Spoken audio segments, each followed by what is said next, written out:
Buenas tardes a todos y a todas. Espero que estén muy bien, tal como les había anticipado.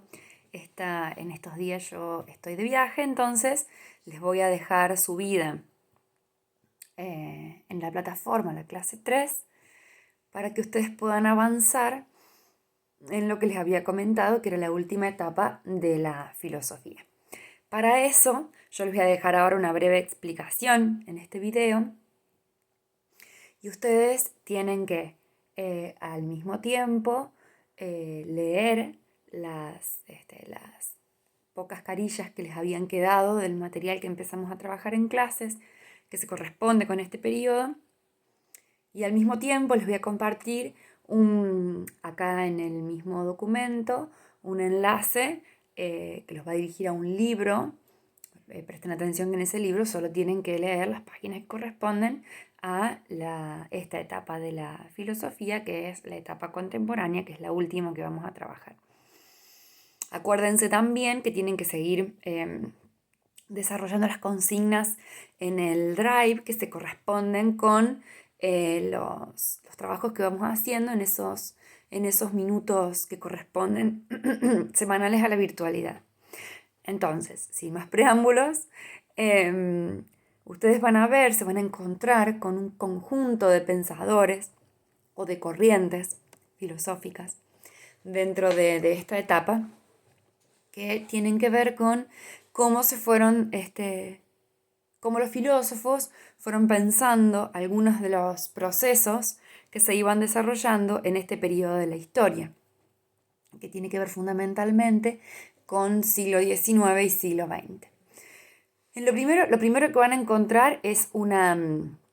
descripción del marxismo. El marxismo originalmente nace, digamos, en el periodo moderno de la filosofía. No obstante, su desarrollo más importante está en el siglo XX porque está asociado a un conjunto de movimientos políticos y sociales como la Revolución Rusa, que le dan mucho mayor ímpetu. El materialismo histórico nace como una preocupación por reflexionar acerca de esta sociedad capitalista que estaba emergiendo, y en función de eso pensaba que la historia se movía en función al conflicto protagonizado por dos clases sociales, la burguesía y el proletariado. La burguesía, que era la dueña de los medios de producción, y el proletariado, que lo único que tenía para prestar era su fuerza de trabajo a esa burguesía. El conflicto entre estas dos clases sociales era el que iba a dar lugar a la emergencia del comunismo como sociedad alternativa, como sociedad sin clases, como una sociedad ideal en la que todas las personas son iguales. Esta corriente, ustedes van a ver que en el material que yo les voy a pasar, van a encontrar algunos pensadores como Lenin, Trotsky o Stalin, que fueron desarrollando como distintas versiones de este materialismo histórico, pero que lo fundamental tenía que ver con pensar una sociedad alternativa al capitalismo, una sociedad en la que todos sean dueños de los medios de producción y en la que por tanto no existiera una sociedad de clases. Otra corriente que van a encontrar es el neorrealismo. El neorrealismo ancla en algunas concepciones sobre el conocimiento que ya estuvimos trabajando y que tienen que ver con, no sé espero que se acuerden, si no retoman un poquito, con este debate entre los idealistas y los realistas, a dónde se originaba el conocimiento. Lo último que estuvimos trabajando en relación a esto era que Kant, ¿se acuerdan? Planteaba que, o Descartes, por ejemplo, que algunas de las ideas que emergían en la ciencia estaban vinculadas a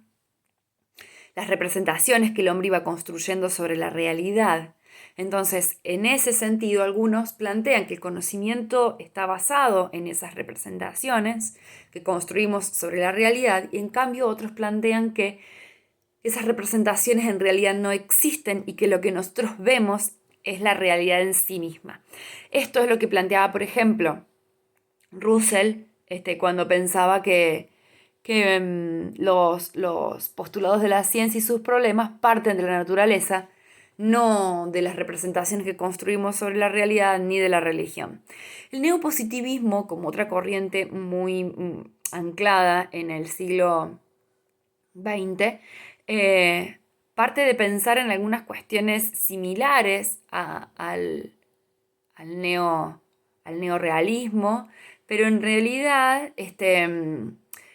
se oponen mucho más a la metafísica, porque decían que solo era posible una concepción de la ciencia em, que anclara en la realidad, en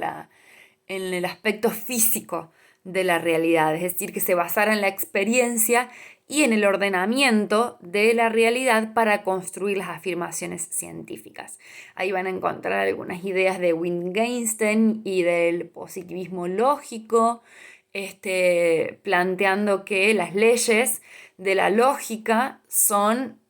o abrevan en la naturaleza física de la realidad y que por lo tanto todas aquellas ciencias que construyen sus afirmaciones en relación a las representaciones, a la lógica y a la moral o a la metafísica no son ciencias. ¿Bien? Van a encontrar también el vitalismo como una corriente que en definitiva reaccionaba contra el positivismo y contra el idealismo y que, porque en definitiva solo planteaba que solo había movimiento en la vida y en el devenir de la ciencia, y que no existía lógica en el mundo, que el mundo es azaroso y que el mundo es irracional. Las corrientes vitalistas, Henry Bergson, uno de los más importantes, combatía esta manera de entender la vida tan fría y tan mecánica de las ciencias neopositivistas y neorrealistas. El pragmatismo abreva un poco en cada una de estas corrientes que les estaba comentando recién. Pero sobre todo dentro del vitalismo nace esta corriente que representa al pragmatismo como un método que no se ocupa de indagar la verdad de las cosas. A ver, la verdad en sí misma no tenía sentido, sino que lo que le importaba era encontrar la utilidad práctica para el hombre dentro de esas corrientes de pensamiento. Es decir, que la ciencia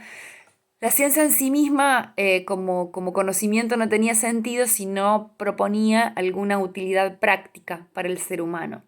La fenomenología, como otra corriente muy importante que se desarrolla dentro del siglo XX, tiene que ver con Edmund Hughes, el que ha pensado algunas de estas cuestiones en que toda su obra, digamos, la podemos resumir en un intento de explicar el método que la filosofía debe reconocer como una filosofía radical, como una búsqueda de las verdades últimas, como una manera en que, a ver, no era una visión global del mundo, sino que debía buscar el fundamento absoluto de todas las cosas. Obviamente estaba anclada en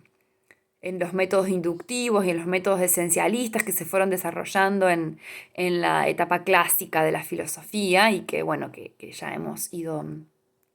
trabajando.